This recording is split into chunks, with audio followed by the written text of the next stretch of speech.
আমার প্রিয় ও স্নেহের 2026 সালের নতুন বছরের ক্লাস 9-এর ছাত্রছাত্রী বন্ধুরা, আশা করি তোমরা সবাই ভালো আছো। আজ আমরা যে বিষয়টি নিয়ে আলোচনা করব, ক্লাস 9-এর সেকেন্ড ইউনিট টেস্ট অর্থাৎ দ্বিতীয় পর্যায়ক্রমিক মূল্যায়নের বাংলার কোশ্চেন পেপার নিয়ে। দেখো, সরাসরি স্ক্রিনে ক্লাস 9-এর বাংলার কোশ্চেনটা দেখতে পাচ্ছ। ফুল মার্কস তোমাদের রয়েছে 40, সময় তোমাদের রয়েছে 1 ঘন্টা 20 মিনিট। একে দাগে সঠিক উত্তর বেছে নিয়ে লেখো যে কোনো 9টি প্রশ্নের মান 1 করে 1 × 9 = 9। রাধারানী হ্রদ দেখতে গিয়েছিল পুরীতে, মায়াপুরে, মাহেশে, শান্তিপুরে। মাহেশে। প্রাচীন যুগের ভাষা নয় কোনটি? উত্তর হবে হিব্রু।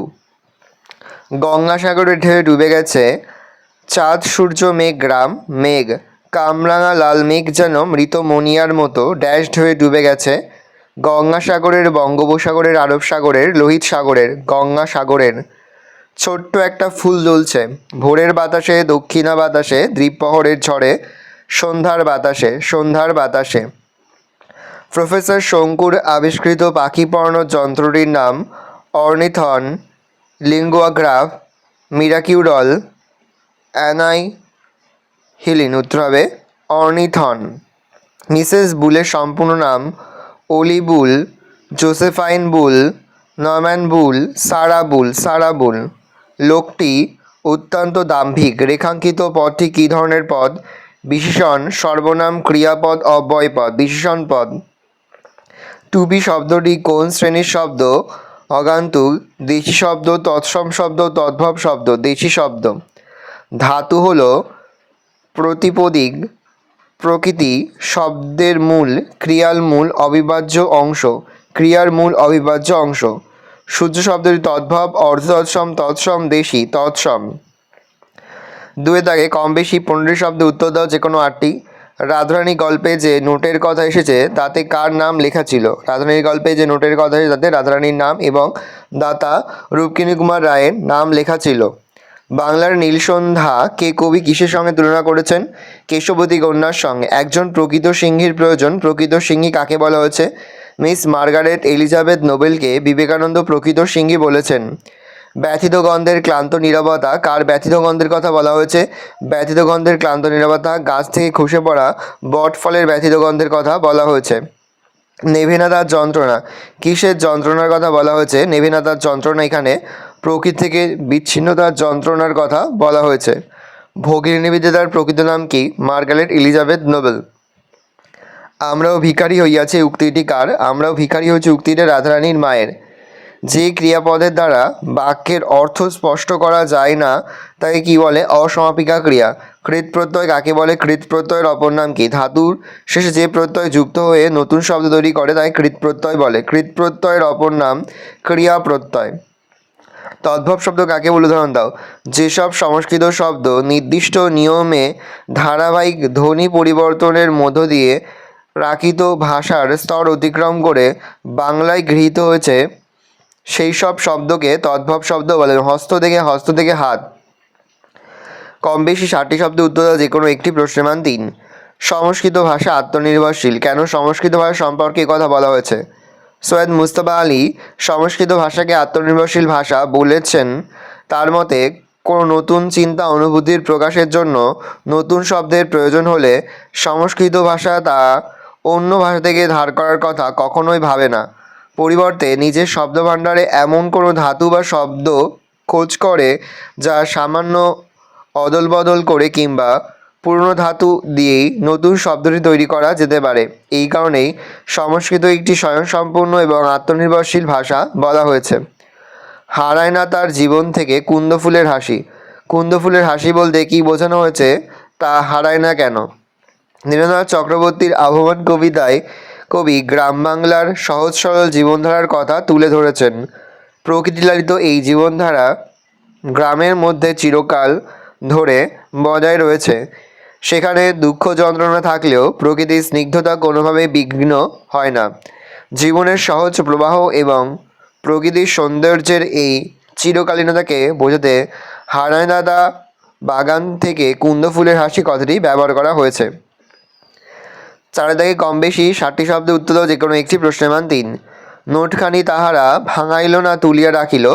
কোন নোট? তারা কারা? নোটটি ভাঙায়নি কেন? রাধারানী গল্পাংশে রাধারানী আর তার মা পথিকের ফেলে দেওয়া নোটটি ভাঙালো না।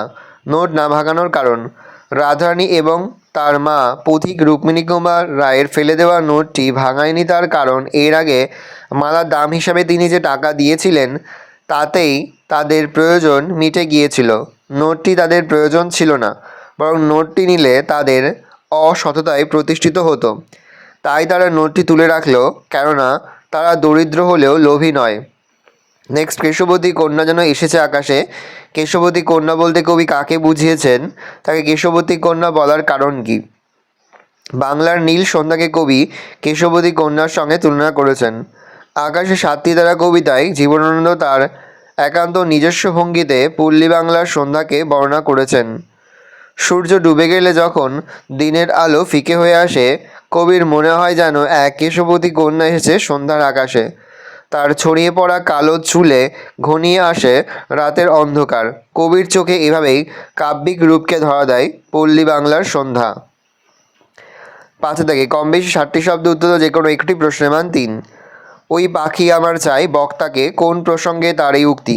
সত্যজিৎ রায় রচিত প্রফেসর শঙ্কুর ডায়েরি গল্পের অন্তর্গত কর্ভাস অংশের আলোচ্য উক্তিটির বক্তা হলেন চিলিয়ান জাদুকর আর্গাস। আর্গাস পাখি নিয়ে ম্যাজিক দেখাতেন। তিনি খবরের কাগজে কর্ভাসের সংবাদ পড়ে মুগ্ধ হয়েছিলেন।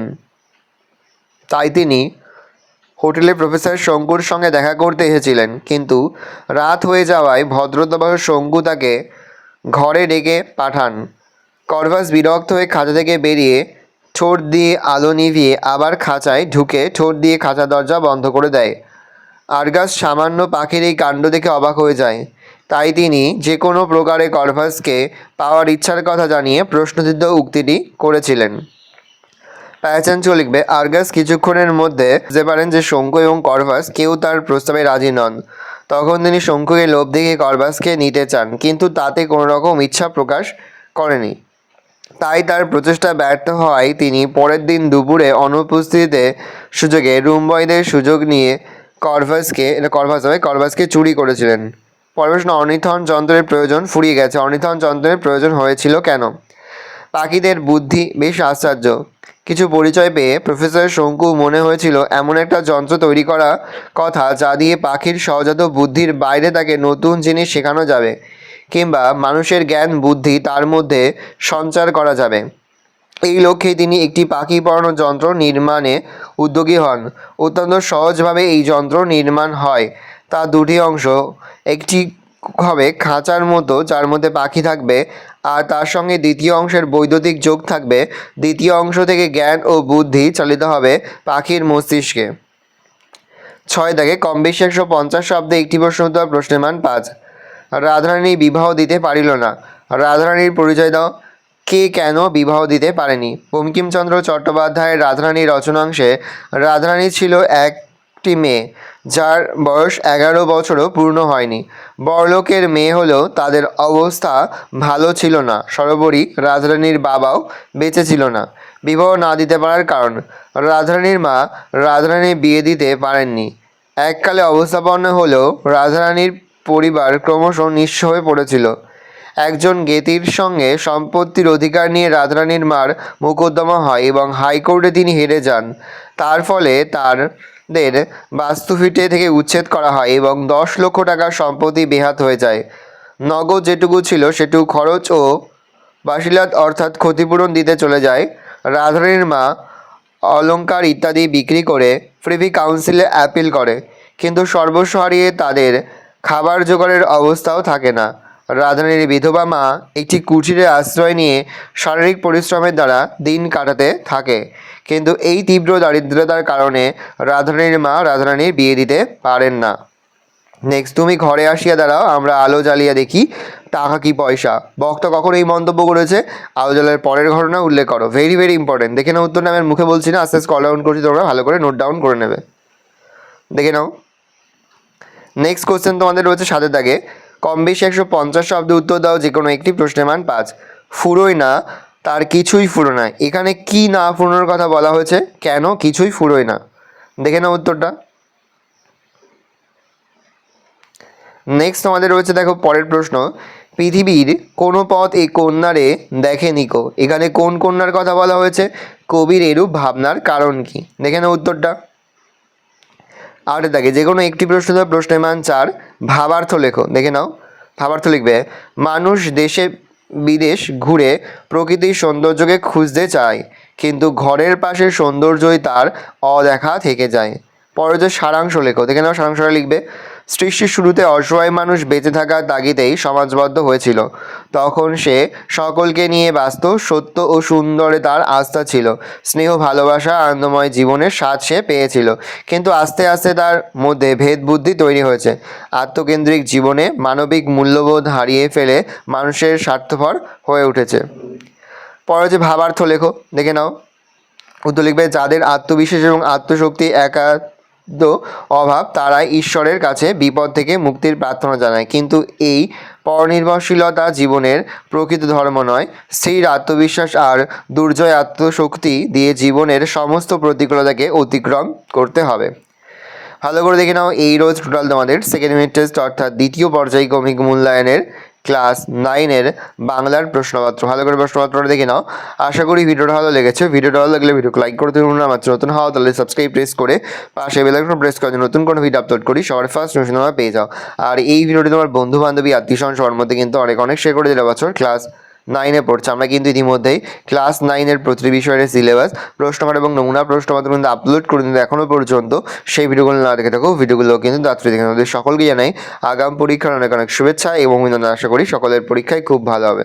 কোনো প্রশ্নের উত্তর লিখতে বা বুঝতে কোনো রকম অসুবিধা হয় তাহলে কিন্তু নির্দ্বিধায় কমেন্ট সেকশনে কমেন্ট করে জানাতে একদমই ভুলবে না। ভালো করে দেখে নাও কোশ্চেন পেপারটা।